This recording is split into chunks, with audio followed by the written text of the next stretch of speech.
First on 5, Mobile police say the mass shooting at Ladd-Peebles Stadium last month is gang-related. This new and important detail unveiled in court today as 2 suspects charged with attempted murder went before a judge. News 5's Gabby Easterwood joins us now live from Government Plaza with more.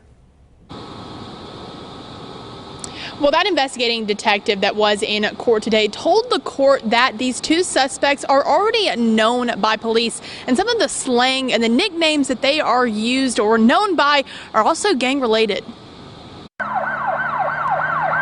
Police say gang rivalries led to a public shooting and 5 people injured at the Williamson-Viger game last month. But the defense attorneys deny gang affiliation was a part of this shooting. There's no evidence that he has any involvement with the gangs. Gang affiliation, if any, had nothing to do with the events that took place here. In court, prosecutors laid out a play-by-play of what happened that night.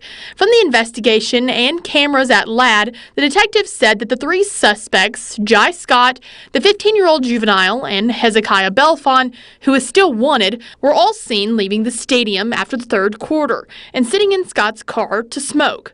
Belfon and the juvenile both took out their guns from the car and brought them inside of Ladd after the metal detectors had been taken down.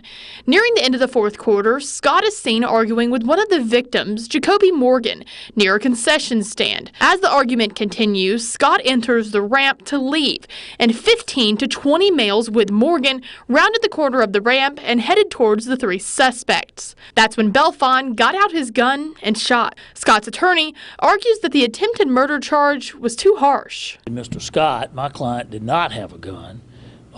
At best, he turned around and spoke with someone who was shouting at him, and he turned to walk from the stadium, and another person shot the 4 people. That's it. The juvenile's attorney said the same thing. His client had a gun, but never fired. I understand it's a low burden to meet at this stage, and I understand the court's ruling in the matter.